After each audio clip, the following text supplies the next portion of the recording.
सभी लोगों का new education hub teach by Kapil sir YouTube channel में स्वागत है।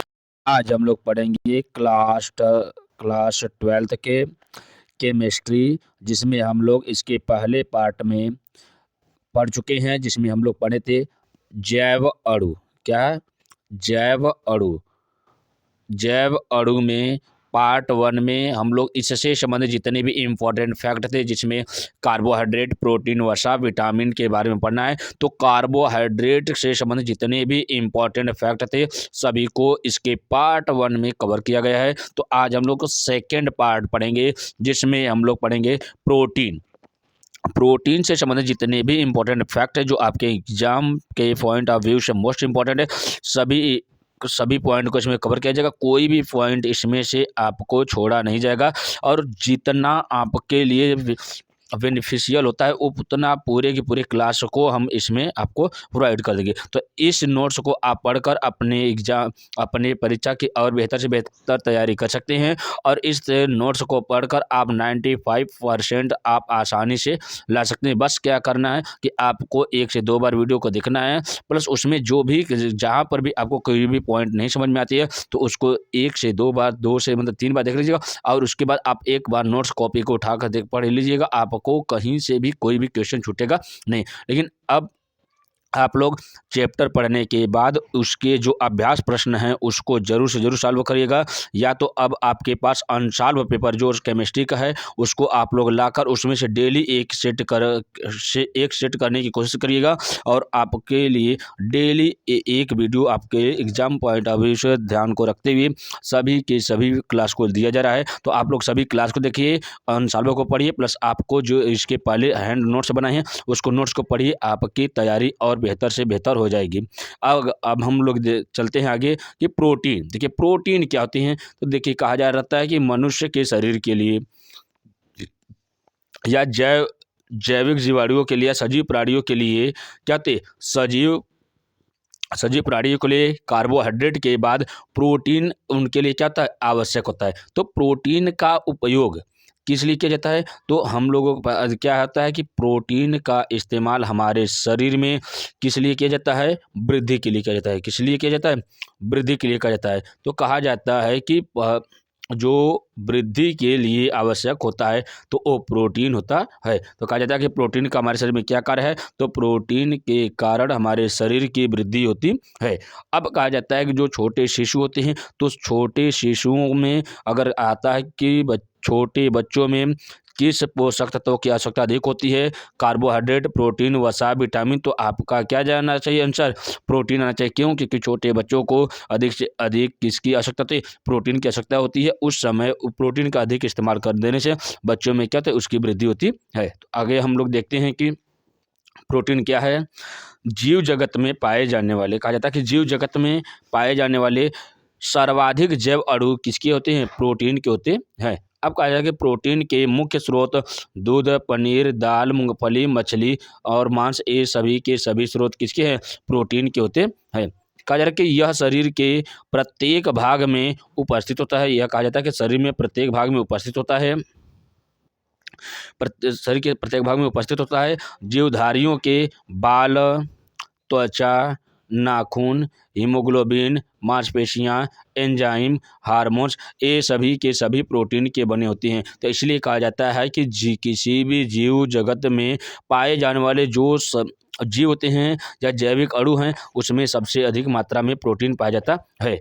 अब कहा जा रहा है कि ये अधिकतम जल स्नेही, कोलाइड और उच्च अणुभार वाले जटिल जैव बहुलक कहलाते हैं। कहा जा रहा है कि जो प्रोटीन होते हैं या जल स्नेही के रूप में, कोलाइड के रूप में तथा उच्च अणुभार के जटिल जैव बहुलक के रूप में पाए जाते हैं। नेक्स्ट कहा जा रहा है कि प्रोटीन जीवन का मूलभूत संरचनात्मक एवं क्रियात्मक आधार बनाते हैं। कहा जा रहा है जैसे जिस प्रकार से कोशिका को कहा जाता है संरचनात्मक एवं क्रियात्मक इकाई कहा जाता है, उसी प्रकार से प्रोटीन क्या होता है, प्रोटीन जीव का मूलभूत संरचनात्मक एवं क्रियात्मक आधार बनाते हैं। नेक्स्ट कहा जा रहा है कि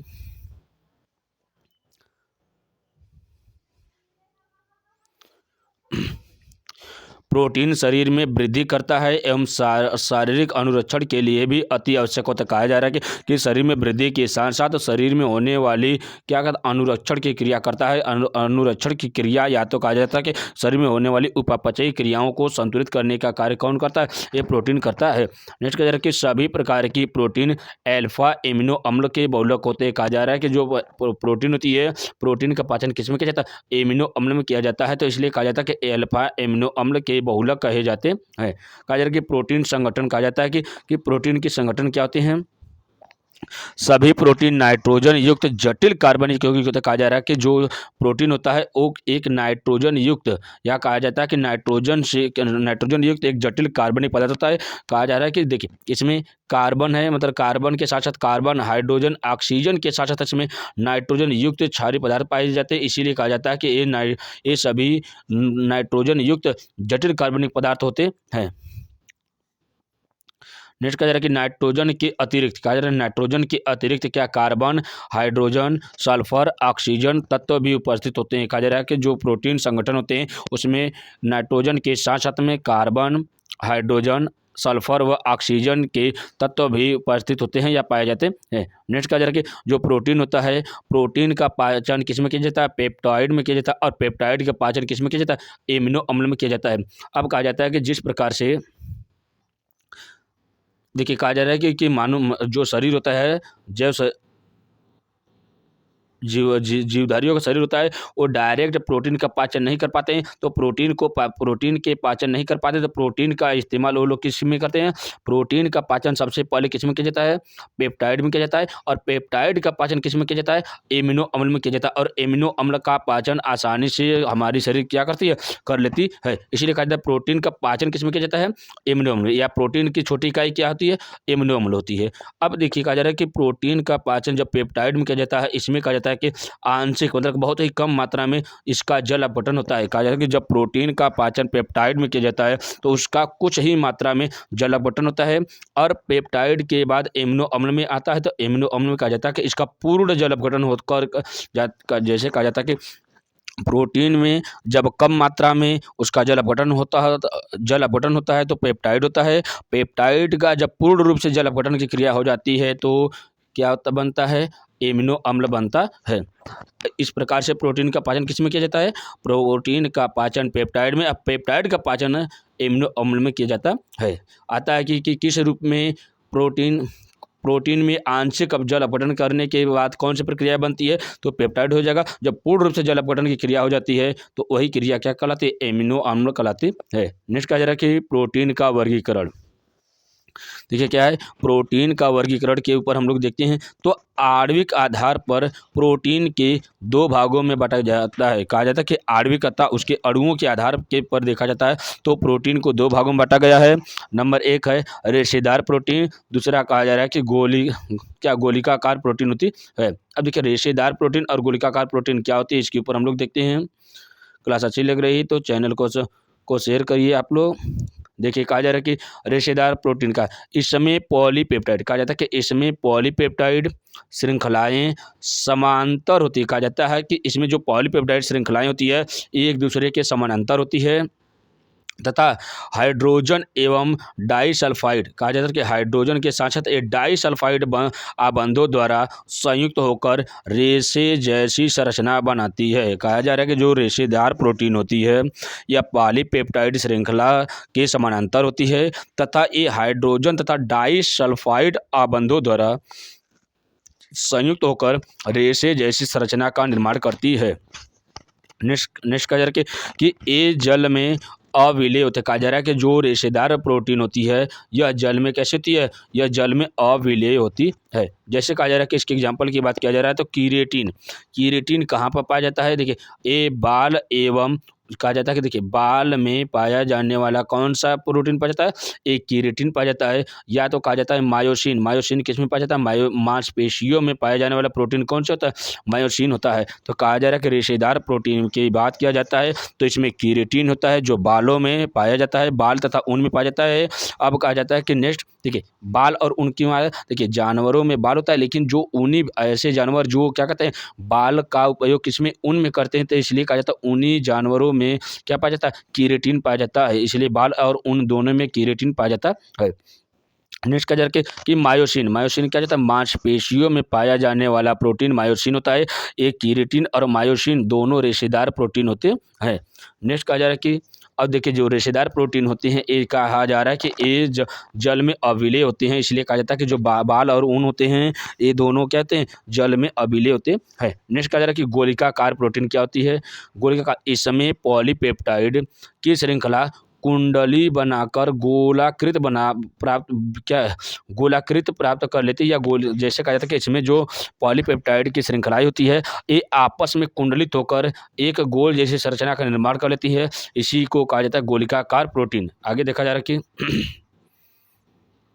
लेकिन ये क्या है जब कुंडलित होकर एक क्या कहता है ये झुंड में बना लेती है, तो इसीलिए कहा जाता है कि ये जो गोलिकाकार प्रोटीन होती है यह जल में विलेय होती है। नेक्स्ट कहा कि जैसे इंसुलिन एल्बुमिन तथा हीमोग्लोबिन ये सभी के सभी क्या होते हैं जल में घुलनशील प्रोटीन होते हैं, जिसको गोलिकाकार प्रोटीन कहा जाता है, या तो कहा जाता है इसी को कुंडलित प्रोटीन भी कहा जाता है। नेक्स्ट देखिए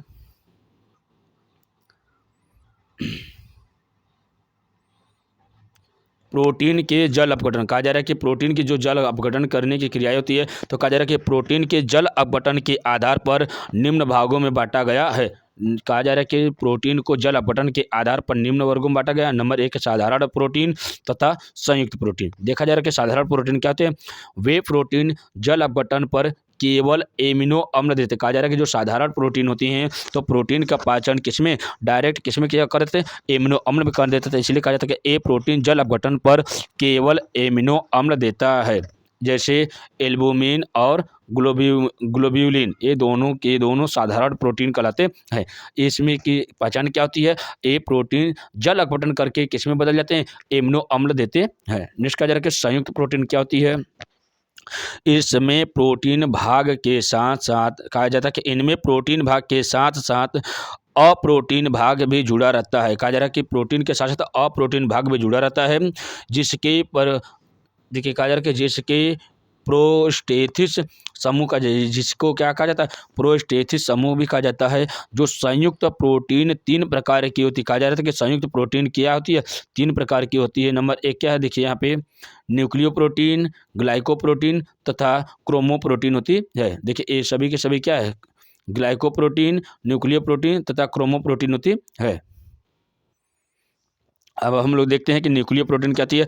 इसमें प्रोस्थेटिक कहा जाता है कि प्रोस्थेटिक समूह न्यूक्लिक अम्ल होता है। कहा जाता है कि इसमें जो प्रोस्थेटिक जो समूह होता है इसमें न्यूक्लिक अम्ल होता है, या तो अभी को जो प्रोस्थेटिक कहा जाता है या जो संयुक्त प्रोटीन होती है ये न्यूक्लिक अम्ल होती है। जैसे हम न्यूक्लियन को नाम देते हैं, देखिए नाम से ही पता चला है न्यूक्लिक प्रोटीन में नाम क्या है न्यूक्लिक, यहाँ पर भी क्या है न्यूक्लिन है। तो एक क्या हो जाता है एक संयुक्त प्रोटीन के तरह संरचना करते का निर्माण करते इसी को कहा जाता है न्यूक्लियर प्रोटीन।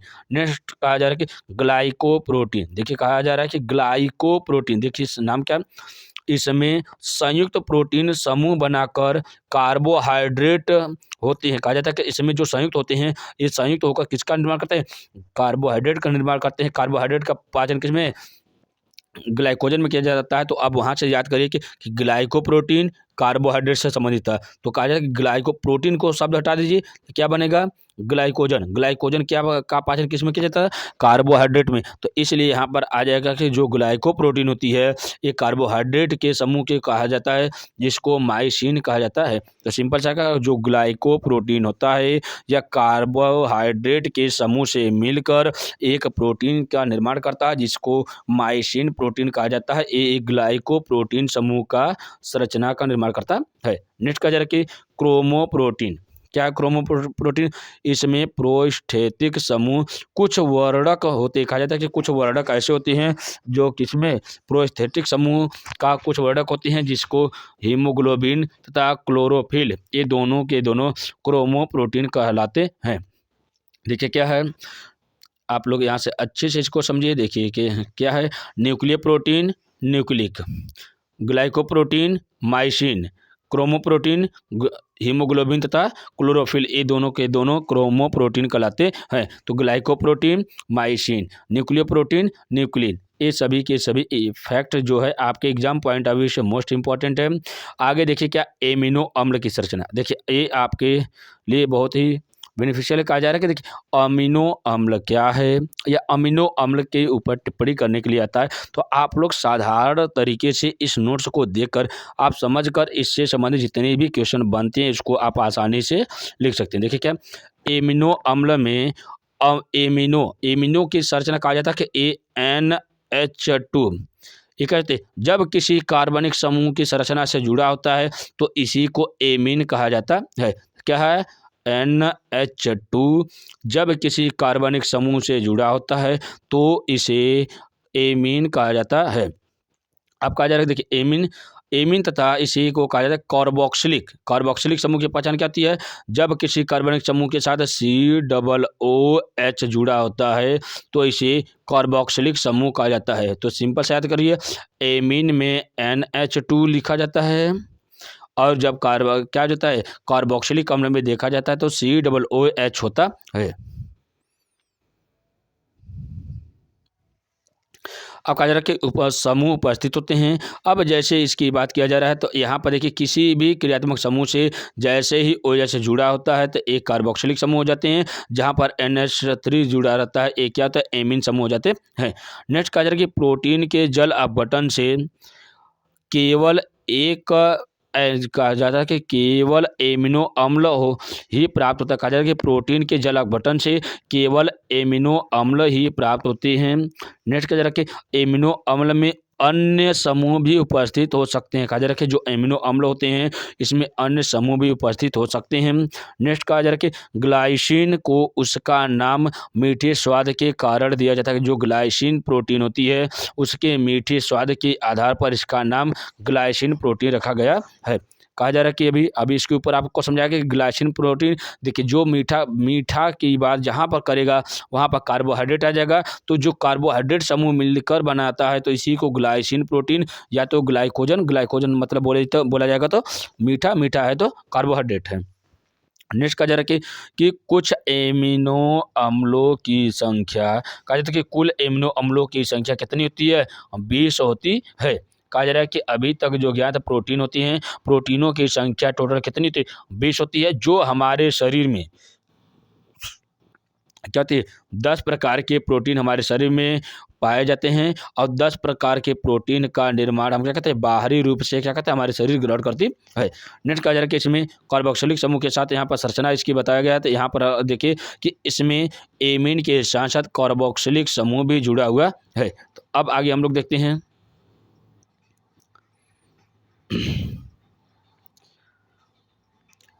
एमिनो अम्ल का वर्गीकरण क्या होता है। देखिए अमीनो अम्ल का वर्गीकरण देखा जाता है तो क्या है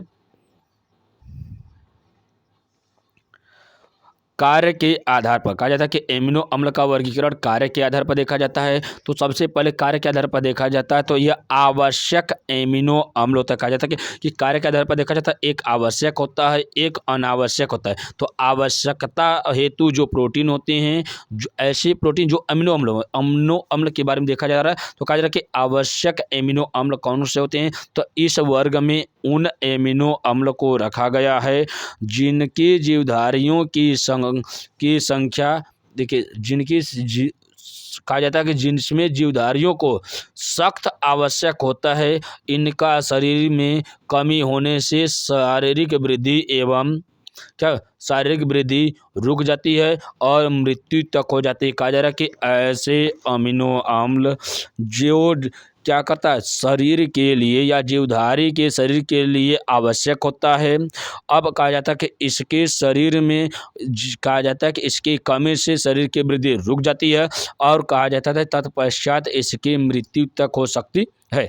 अब कहा जाता है कि इनकी संख्या लगभग कितनी है 10 होती है। कहा जाता है कि आवश्यक अमीनो अम्लों की संख्या कितनी होती है 10 होती है तथा ए थ्रियोन इसके 10 का नाम देखिए क्या है थ्रियोनिन वेनिल leucine isoleucine lysine methionine phenylalanine tryptophan, arginine तथा हिस्टिडाइन, ये सभी के सभी 10 प्रोटीन हैं। जो 10 प्रोटीन का आप लोग आसानी से नाम याद कर लीजिए, जो आपके मतलब कहा जाता है कि हम लोग के शरीर में जो क्या कहता है, ये डायरेक्ट 10 के 10 मिलते हैं, और इनकी कमी से क्या जाता है, शरीर की वृद्धि रुक सकती है, तथा इसकी कमी से क्या होता है, व्यक्ति की मृत्यु भी हो सकती है।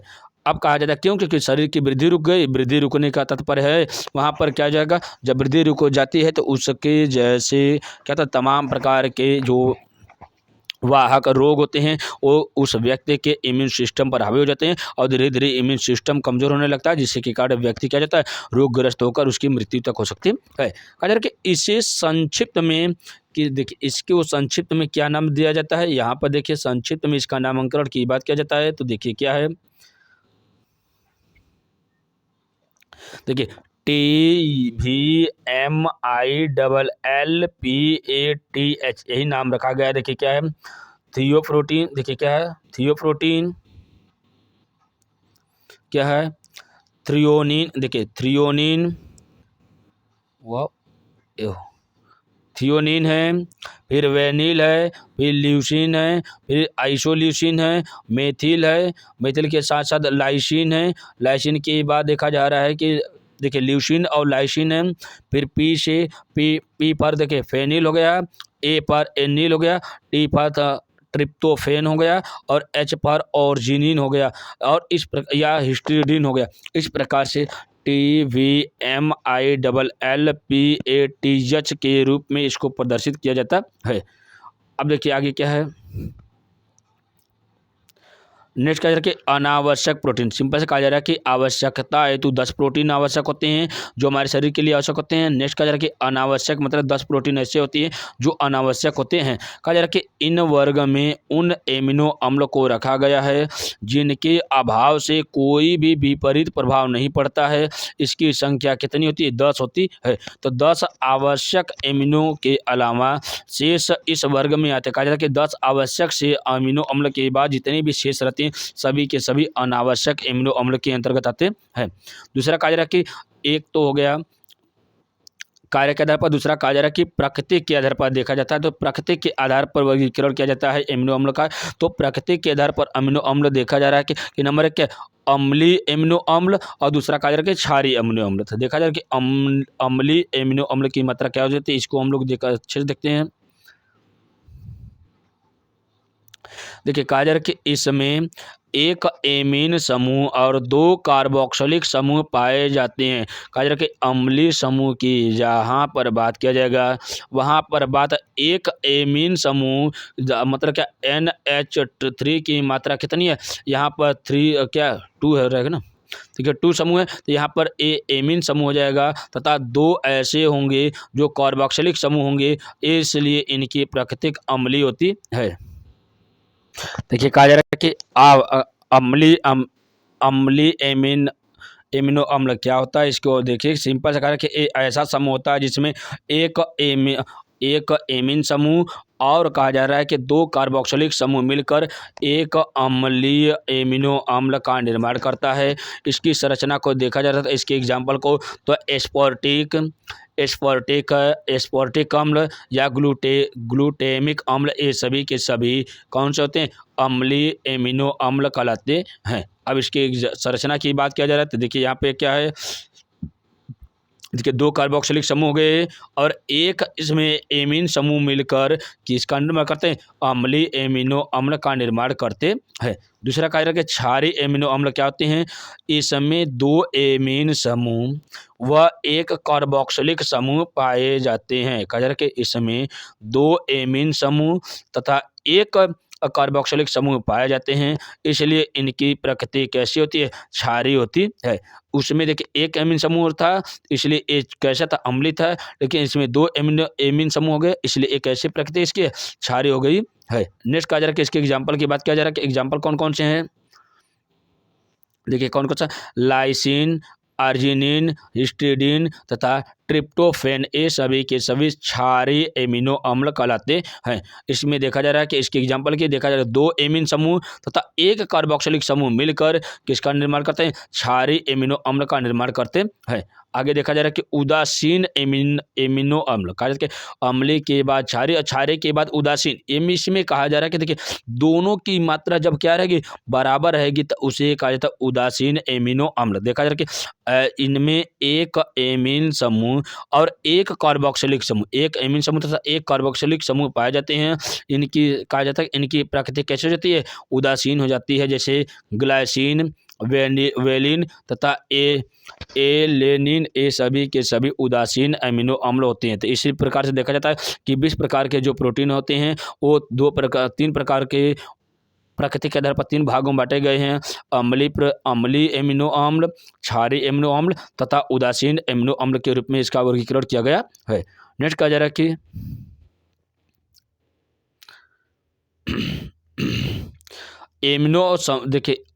देखिए कहा जा रहा है कि जो एमीन समूह की स्थिति के आधार पर इसका वर्गीकरण देखा जा रहा है। तो कहा जा रहा है एमीन समूह की स्थिति के आधार पर इसका वर्गीकरण, तो नंबर 1 अल्फा एमिनो अम्ल तथा बीटा एमिनो अम्ल। अल्फा अमीनो अम्ल की बात किया जा रहा है कि इनमें एमिनो समूह, कहा जा रहा है इनमें एमिनो समूह कार्बोक्सिलिक समूह से एक अल्फा स्थिति पर होता है। कहा जा रहा है कि इनमें एमिनो समूह कार्बोक्सिलिक समूह से अल्फा स्थिति पर होता है, अर्थात कहा जा सकता है कि दोनों समूह एक ही कार्बन से जुड़े होते हैं। कहा जा रहा है कि ऐसा समूह जिसमें दोनों समूह कौन कौन से, देखिए कार्बोक्सिलिक समूह तथा इसमें एमीन समूह, दोनों के दोनों जब एक ही समूह से जुड़े होते हैं तो इसे अल्फा एमिनो अम्ल कहा जा रहा है। कि यहाँ पर देखिए ग्लाइसिन है तथा एलेनिन है, ये देखिए एक ही समूह से यहाँ पर कार्बोक्सिलिक समूह भी जुड़ा है तथा एमीन समूह, यहाँ पर भी कार्बोक्सिलिक समूह तथा एमीन समूह दोनों के दोनों जुड़े हुए हैं, इसलिए इसे अल्फा एमिनो अम्ल कहते हैं। नेक्स्ट का बीटा एमिनो अम्ल में इसमें एमिनो समूह कार्बोक्सिलिक समूह से बीटा स्थिति पर होता है। कहा जा रहा है कि इसमें एमिनो समूह कार्बोक्सिलिक समूह से बीटा स्थिति पर होते हैं। जैसे कि बात किया जा रहा है इसमें, देखिए क्या है, इसमें एमीन समूह, देखिए एमीन समूह यहाँ पर बीटा समूह, देखिए अल्फा हो गया, जहाँ पर कार्बोक्सिलिक समूह जुड़ा रहता है जिस समूह से उसे देखिए अल्फा कहा जा रहा है, और जिससे एमीन समूह जुड़े हुए रहते हैं इसे बीटा एमिनो अम्ल कहा जा रहा है। तो यहाँ पर इसका नामकरण कैसे किया जाता है, बीटा एमिनो प्रोपेनोइक अम्ल। प्रोपेनोइक मतलब क्या, मेथ एथ प्रोप, मतलब 3 कार्बन समूह होते हैं तो उसे प्रोप कहा जाता है। अगर आप लोग IUPAC नेम के बारे में अगर नहीं पढ़े हैं तो ये जितने भी इम्पोर्टेंट फैक्ट हैं इसके संबंधित वीडियो आपके प्लेलिस्ट में अपलोड किया गया, जाकर वहाँ से देख सकते हैं, तथा इसके लिंक को हम इस डिस्क्रिप्शन बॉक्स में पिन कर देंगे, वहाँ से जाकर भी आप लोग देख सकते हैं कि IUPAC नामकरण कैसे किया जाता है, इसमें कितने समूह होते हैं, कौन संतृप्त है, कौन असंतृप्त, कौन एल्केन है, एल्कीन है, एल्काइन है, इसमें कितने भी कार्बोक्सिलिक समूह है, कितने भी क्रियात्मक समूह, इन सभी के ऊपर वीडियो अपलोड किया गया, जाकर वहां से आप लोग देख सकते हैं। इसलिए कहा जाता है कि बीटा, देखिए नामकरण किया जाता है तो 1 समूह, 2 समूह, 3 समूह, तो यहाँ पर जो एमीन समूह है तो वहाँ से नामकरण किया जाता है। तो सबसे पहले बीटा एमिनो प्रोपेनोइक अम्ल के रूप में आता है। आगे देखिए क्या है, गामा एमिनो अम्ल, अल्फा हो गया, बीटा हो गया, नेक्स्ट कहा जा रहा है कि गामा एमिनो अम्ल के रूप में देखा जा रहा है। तो इसमें एमिनो समूह कार्बोक्सिलिक समूह से गामा स्थिति पर होता है। देखिए अल्फा के बाद देखिए कार्बोक्सिलिक समूह, फिर बीटा के साथ हो गया, फिर गामा के साथ फिर एक एक्स्ट्रा एमीन समूह जुड़ जाते हैं, तो इसी को गामा एमिनो ब्यूटेनोइक अम्ल कहा जाता है। इस प्रकार से देखिए आगे हम लोग देखते हैं कि एमिनो अम्ल के गुणधर्म क्या होते हैं। देखिए एमिनो अम्ल के गुणधर्म की बात किया जा रहा है तो एमिनो अम्ल देखिए गलनांक, इनका नंबर, देखिए गुणधर्म की बात किया जा रहा है तो सबसे पहले क्या, गलनांक, इनमें अम्लीय व क्षारीय दोनों समूह होने के कारण इनमें अंतरा अणुक बल प्रबल होते हैं। कहा जा रहा है कि इनमें जो गलनांक समूह होते हैं, कहा जा रहा है कि इनमें अम्लीय व क्षारीय दोनों समूह होने के कारण इनमें अंतरा आणविक बल प्रबल होते हैं, इसलिए इनके गलनांक उच्च होते हैं। कहा जा रहा है कि ये जो होते हैं इसमें अम्लता क्षारीयता दोनों समूह पाए जाते हैं, इसलिए इनके बीच में जो अणुओं की मात्रा होती है या अंतर आणविक बल होता है ये बहुत ही प्रबल मतलब बहुत ही तीव्र होता है, इसलिए इनके गलनांक बहुत ही उच्च। सिंपल से कहा जाए अंतर आणविक बल अधिक तो इनमें गलनांक अधिक, जब अंतर आणविक बल कम तो इनके गलनांक कम हो जाएगा। तो इस प्रकार से इसका एमिनो अम्ल के गलनांक की बात करते हैं। नेक्स्ट कहा जा रहा है कि ज्विटर आयन, कहा जाता है कि ज्विटर आयन क्या होता है कि अम्लीय कार्बोक्सिलिक अम्ल, कहा जाता है कि अम्लीय कार्बोक्सिलिक अम्ल व क्षारीय एमिनो दोनों प्रकार के, कहा कि अम्लीय कार्बोक्सिलिक अम्ल तथा क्षारीय एमिनो, कहा जाए कि क्षारीय एमीन दोनों प्रकार के समूहों की उपस्थिति के कारण एमिनो अम्ल में द्विध्रुवीय संरचना पाई जाती है जिसे ज्विटर आयन कहते हैं। ज्विटर आयन क्या होते हैं ये देखिए आपके एग्जाम पॉइंट अभी से मोस्ट इंपॉर्टेंट है। देखिए ज्विटर आयन क्या होती है, सिंपल से इसको समझिए। देखिए ज्विटर आयन के बारे में आप लोग अच्छे से समझिए। देखिए कहा जा रहा है कि ज्विटर आयन किसे कहते हैं तो अम्लीय कार्बोक्सिलिक अम्ल व क्षारीय एमिनो एमीन दोनों प्रकार के समूहों की उपस्थिति के कारण एमिनो अम्ल में द्विध्रुवीय संरचना पाई जाती है जिसे ज्विटर आयन के रूप में जाना जाता है, जिसे ज्विटर आयन कहा जाता है।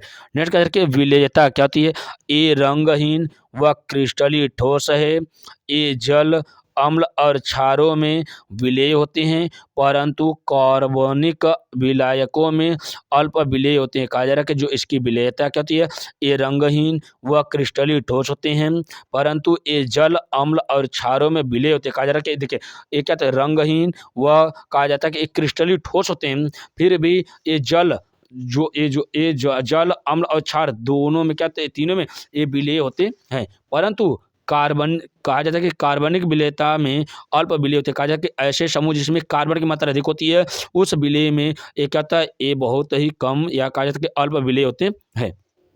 नेक्स्ट कहा जा रहा है कि असममित या कार्बन परमाणु, देखिए क्या है असममित कार्बन परमाणु तो ग्लाइसिन के अलावा अन्य सभी एमिनो अम्ल में एक असममित कार्बन परमाणु पाया जाता है, इसलिए ये प्रकाशिक समायवता प्रदर्शित करते हैं। ग्लाइसिन के इसमें कहा जा रहा है कि ग्लाइसिन के अलावा अन्य सभी अमीनो अम्ल में एक असममित कार्बन परमाणु पाया जाता है, इसलिए ये प्रकाशिक समायवता प्रदर्शित करते हैं। नेक्स्ट कहा जा रहा है कि समविभव बिंदु का क्या होती है वह पीएच बिंदु, अगर आप लोग पोटेंशियल हाइड्राइड के ऊपर या पीएच मान के ऊपर वीडियो नहीं देखे हैं तो इससे संबंधित वीडियो आपके प्लेलिस्ट में अपलोड किया गया, जाकर वहां से आप लोग देख सकते हैं। अब कहा जा रहा है कि वह पीएच पर एमिनो अम्ल विद्युत क्षेत्र से अप्रभावित रहता है तथा इसकी रासायनिक क्रियाशीलता स्थित हो जाती है, समविभव बिंदु कहलाती है। कहा जा रहा है कि ऐसे बिंदु जिसके ऊपर यह वह पीएच जिस पर एमिनो अम्ल विद्युत क्षेत्र से अप्रभावित रहता है, कहा जा रहा है कि विद्युत क्षेत्र से क्या होता है यह अप्रभावित रहते हैं तथा इनकी रासायनिक क्रियाशीलता स्थिर हो जाती है, इसी को समविभव बिंदु कहा जाता है। प्रत्येक अमीनो अम्ल में इसका मान निश्चित होता है जिसका पीएच पर समविभव बिंदु प्राप्त होता है। आगे देखिए क्या है समविभव बिंदु के बारे में हो गया। अब देखिए कहा जा रहा है कि एमिनो अम्ल का महत्व क्या है। देखिए महत्व के बारे में स्पष्ट रूप से समझते हैं कि एमिनो अम्ल का आखिरकार महत्व क्या है। तो ये शरीर की वृद्धि के लिए अत्यंत जरूरी होते हैं। कहा जा रहा है कि ये शरीर के वृद्धि के लिए अत्यंत जरूरी होते हैं। कहा जा रहा है कि नेक्स्ट है कि इनमें पेप्टाइड व प्रोटीन का निर्माण होता है। कहा जाता है कि जो एमिनो अम्ल होता है इसमें पेप्टाइड व प्रोटीन का निर्माण होता है। नेक्स्ट कहा जा रहा है कि ये शरीर से विषैले पदार्थों को निष्कासित करने में सहायता करता है। कहा जा रहा है कि एमिनो अम्ल जो होते हैं ये शरीर में पाए जाने वाले हानिकारक अपशिष्ट व विषैले पदार्थों को ये क्या करते हैं बाहर निकाले या उत्सर्जित करने में सहायता करते हैं।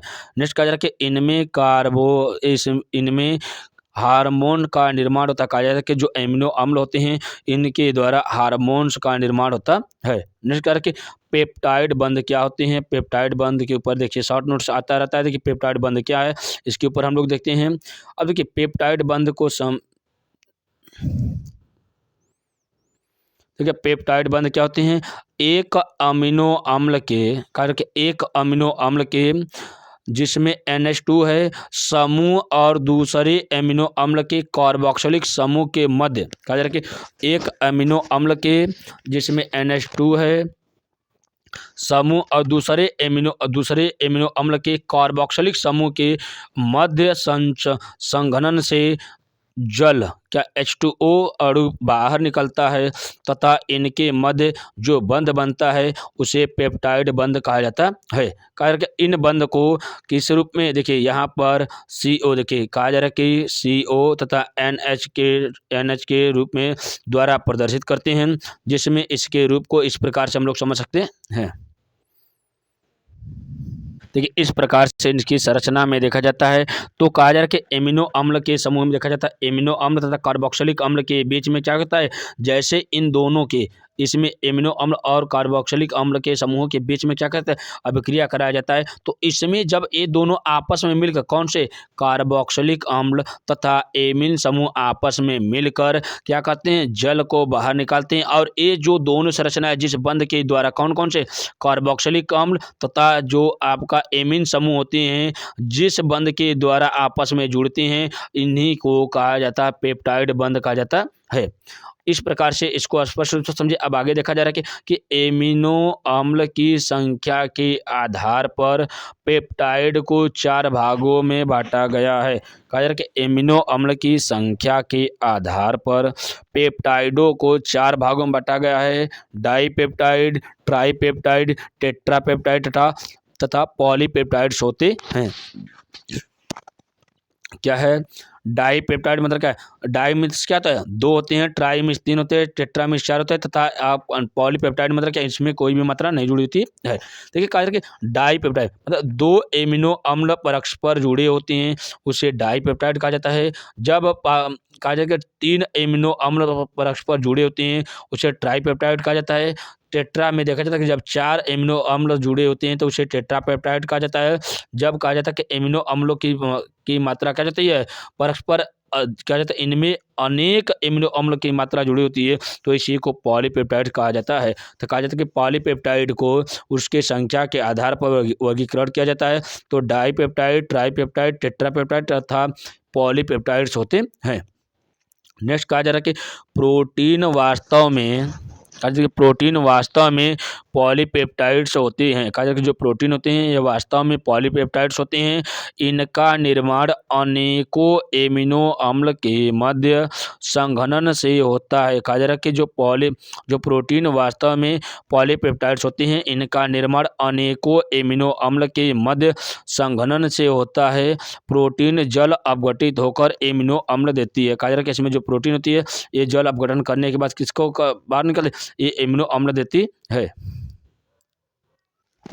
नेक्स्ट कहा जा रहा है कि प्रोटीन की संरचना क्या है। तो प्रोटीन की संरचना के बारे में हम लोग अध्ययन करते हैं। तो कहा जा रहा है कि प्राथमिक संरचना, और देखिए प्राथमिक संरचना क्या होती है, विभिन्न अमीनो अम्लों के परस्पर रेखीय क्रम में, देखिए कहा जा रहा है परस्पर रेखीय क्रम में पेप्टाइड्स बंध द्वारा जुड़ने से प्रोटीन की प्राथमिक संरचना का निर्माण होता है। कहा जा रहा है कि विभिन्न एमिनो अम्ल के परस्पर रेखीय क्रम में पेप्टाइड्स बंध द्वारा जुड़ने से प्रोटीन की प्राथमिक संरचना का निर्माण होता है। अब कहा जा रहा है कि दूसरी प्राथमिक संरचना द्वारा अमीनो अम्ल की प्रकृति, संख्या और इनकी व्यवस्था की जानकारी प्राप्त होती है। कहा जा रहा है कि प्राथमिक संरचना द्वारा अमीनो अम्ल की प्रकृति, संख्या और इनकी व्यवस्था की जानकारी प्राप्त होती है। नेक्स्ट कहा जा रहा है कि प्रोटीन की प्राथमिक संरचना में पेप्टाइड्स बंध, हाइड्रोजन बंध और डाइसल्फाइड बंध पाए जाते हैं। कहा जा रहा है कि प्रोटीन की प्राथमिक संरचना में पेप्टाइड बंध, हाइड्रोजन बंध तथा डाइसल्फाइड बंध पाए जाते हैं। प्रोटीन की प्राथमिक संरचना निम्न प्रकार से दर्शाई जाती है। इधर इसकी देखा जा रहा है किस प्रकार से दर्शाया जाता है। देखिए पॉलीपेप्टाइड्स की संरचना को देखा जा रहा है। इसकी संरचना को ध्यान से देखिए क्योंकि इसमें कहा जा रहा है कि कार्बन समूह नाइट्रोजन तथा हाइड्रोजन के समूह आपस में बंध बनाकर जुड़े हुए होते हैं। इसीलिए कहा जाता है कि प्रोटीन की प्राथमिक संरचना इस प्रकार से दर्शाई जाती है। नेक्स्ट कहा जा रहा है कि आगे देखिए कहा जा रहा है कि इसमें जो Z1 व Z2 है ये अल्फा अमीनो अम्ल में उपस्थित विभिन्न समूह होते हैं। कहा जाता है कि Z1 और Z2 ये जो होते हैं ये कहा जाता है कि अल्फा अमीनो अम्ल में उपस्थित विभिन्न समूह को दर्शाते हैं। नेक्स्ट कहा जाता है कि द्वितीय संरचना के ऊपर हम लोग देखते हैं तो द्वितीय संरचना क्या होती है।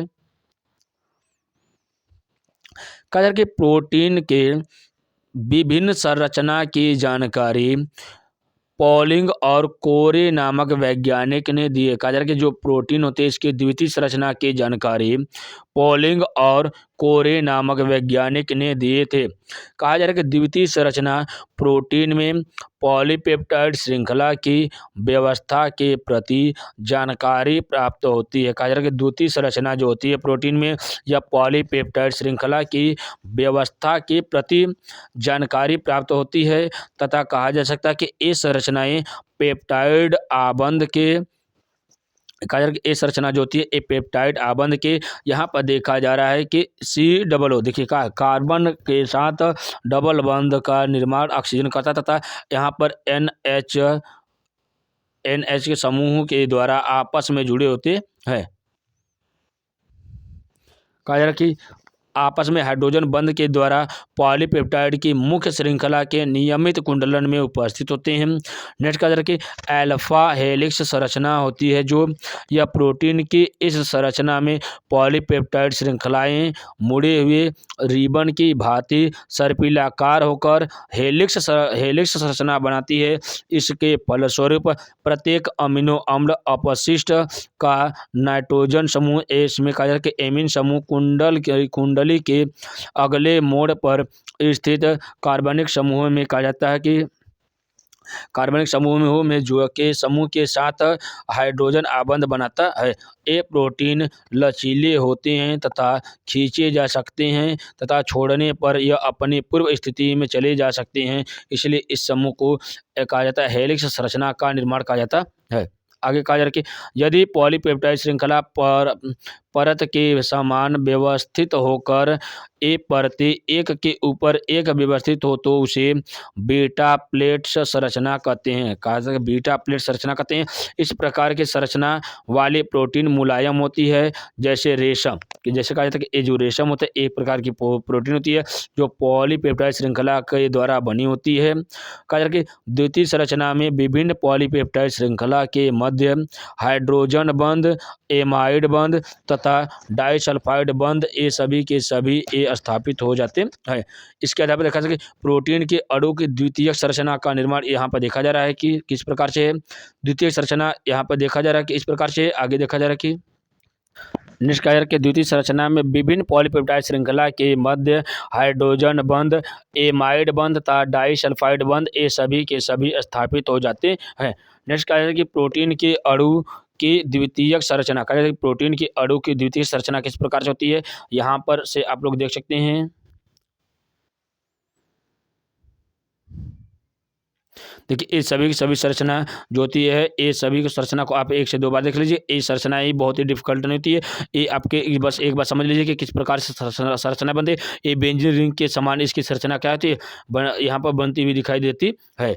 आगे देखा जा रहा है कि नेक्स्ट क्या है कि तृतीय संरचना के रूप में हम लोग देखते हैं। तृतीय संरचना में देखा जाता है कि तृतीय संरचना में प्रोटीन की तृतीय संरचना त्रिविमी होती है जिसमें हिम वलय तथा इसमें कार्बोक्सिलिक समूह तथा एमीन समूह जुड़े होते हैं। देखिए एक समूह पर कार्बोक्सिलिक समूह तथा दूसरे समूह पर एमीन समूह जुड़े होते हैं तथा इसके मध्य में हिम वलय पाए जाते हैं। अब इसकी संरचना को हम लोग स्पष्ट समझते हैं। कहा जा रहा है कि विभिन्न द्वितीयक पॉलीपेप्टाइड श्रृंखलाओं के विशिष्ट विशिष्ट स्थान पर मुड़कर व लूप बनाकर परस्पर अंतराबंध बना लेती है। अतः कहा जा सकता है कि जो पॉलीपेप्टाइड श्रृंखलाएं होती है यह गुच्छित होकर एक निश्चित संघनन आकृति में व्यवस्थित हो जाती है, जिसे प्रोटीन की तृतीयक संरचना कहते हैं। तृतीयक संरचना प्रोटीन अणु का संपूर्ण आकार निर्धारित किया जाता है। गोलाकार प्रोटीन जैसे हीमोग्लोबिन या मायोग्लोबिन की संरचना कुंडली के आकार की होती है। कहा जा रहा है कि जो गोलाकार प्रोटीन होती है यह हीमोग्लोबिन या मायोग्लोबिन की संरचना कुंडल के आकार की दिखाई देती है। इस प्रकार से तृतीय संरचना के बाद आगे देखा जा रहा है कि प्रोटीन का चतुर्थ संरचना किस प्रकार से होती है। यहाँ पर देखिए क्या है, दो या दो से अधिक पॉलीपेप्टाइड श्रृंखलाएं मिलकर प्रोटीन की चतुष्क संरचना का निर्माण करती है। नेक्स्ट कह रहे कि ये श्रृंखलाएं हाइड्रोजन बंध, वैद्युत संयोजी आकर्षण तथा वंडर वाल्स आकर्षण बल द्वारा संयोजित रहती है। अगला कहा जा रहा है कि जैसे इसमें आइसोजाइन तथा हीमोग्लोबिन ए कहा जाता है कि अल्फा और बीटा ये सभी के सभी प्रोटीन का चतुष्क संरचना का निर्माण करती है। नेक्स्ट कहा है कि प्रोटीन का विकृतीकरण देखिए क्या है।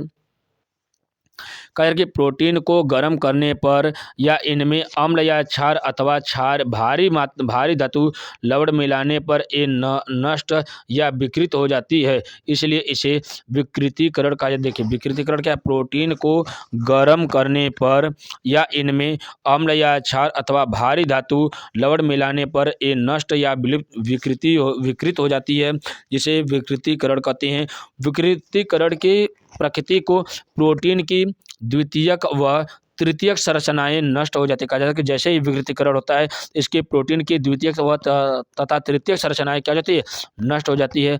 और नष्ट होने के बाद ये प्राथमिक संरचना में कोई परिवर्तन नहीं करती है, इसलिए कहा जाता है कि प्रोटीन का विकृतीकरण की घटना इस प्रकार से संपन्न होती है। कहा जाता है कि विकृतीकरण दो प्रकार का होता है, उत्क्रमणीय विकृतीकरण तथा अनुत्क्रमणीय विकृतीकरण। मतलब कहा जाता है कि उसमें जब उत्क्रमण का ये जो प्रक्रियाएं दो बार होती है इसे कहा जाता है उत्क्रमणीय, और जो प्रक्रिया एक बार होती है तो इसे कहा जाता है अनुत्क्रमणीय। देखिए कहा जाता है प्रोटीन का परीक्षण किया जाता है कि जब प्रोटीन का परीक्षण किया जाता था इसमें देखा जाता है कि वायु रेट कहा जाता है, वायु रेट परीक्षण कहा जाता है कि प्रोटीन के परीक्षण में देखा जाता है सबसे पहले वायु रेट परीक्षण। प्रोटीन को 10% सोडियम हाइड्रोक्साइड विलयन के साथ गर्म करके इसमें थोड़ा सा कॉपर सल्फेट विलयन मिलाने पर भूरे बैगनी रंग का विलयन प्राप्त होता है। कहा जाता है कि इसके परीक्षण की बात किया जाता है तो वायु रेट परीक्षण क्या होता है, जिसमें प्रोटीन के 10% सोडियम हाइड्रोक्साइड विलयन के साथ गर्म करके इसमें थोड़ा सा कॉपर सल्फेट मिलाने पर भूरे बैगनी रंग का विलयन प्राप्त होता है। दूसरा कारण जैंथोप्रोटिक परीक्षण किया जाता है तो प्रोटीन सांद्र कहा जाता है सांद्र NH सोडियम नाइट्रेट के साथ गर्म करने पर कहा कि हाइड्रोजन नाइट्रेट के साथ गर्म करने पर पीला रंग देती है, तथा इसमें अमोनियम हाइड्रोक्साइड मिलाने पर ये नारंगी हो जाती है। अब देखा जा रहा है कि आगे देखिए क्या प्रोटीन का उपयोग किस प्रकार से किया जाता है। देखिए क्या है प्रोटीन का उपयोग में देखा है नंबर 1 क्या है, एंजाइम तथा हार्मोन का संश्लेषण करता। कहा जा रहा है कि एंजाइम तथा हार्मोन का संश्लेषण करते हैं, ये पेशियों का निर्माण करते हैं। कहा जा रहा है कि ये शरीर की वृद्धि तथा क्षतिग्रस्त कोशिकाओं का व ऊतकों में सुधार करता है। नेक्स्ट कहा जा रहा है कि एंटीबॉडीज के रूप में शरीर की सुरक्षा प्रदान करता है तथा आनुवंशिक लक्षणों के विकास इत्यादि का क्या कहता है प्रोटीन उपयोग करता है। इस प्रकार से आज हम लोग पूरे के पूरे प्रोटीन जो आपके सब्जेक्ट में या जो आपके एग्जाम पॉइंट ऑफ व्यू से जितने भी इंपॉर्टेंट फैक्ट थे सभी को इसमें कवर किया गया है। इससे बाहर आपको प्रोटीन से संबंधित कोई भी घटना इससे बाहर नहीं होगी। तो हम लोग आज देखिए इसके पहले वाले पार्ट में कार्बोहाइड्रेट को कवर किए, आज हम लोग प्रोटीन कवर किए। इसके बाद अगले वीडियो में आपको फैट तथा उसके के बाद क्या, फैट के बाद विटामिन तथा एंजाइम के बारे में स्पष्ट रूप से समझा जाएगा। इसलिए प्रत्येक दिन आप लोग क्लास लेना ना भूलिए। प्रतिदिन आपको शाम 6:30 बजे आपके लिए क्लासेज मिलती रहेगी। तो चैनल अच्छा, क्लास अच्छी लग रही है तो अपनी प्रतिक्रिया को जरूर व्यक्त कीजिए तथा क्लास अच्छी लग रही है तो अपने मित्रों को शेयर करिए तथा चैनल को लाइक करिए, सब्सक्राइब करिए। धन्यवाद। कल मिलते हैं नई वीडियो के साथ। Thank you so much. Bye bye.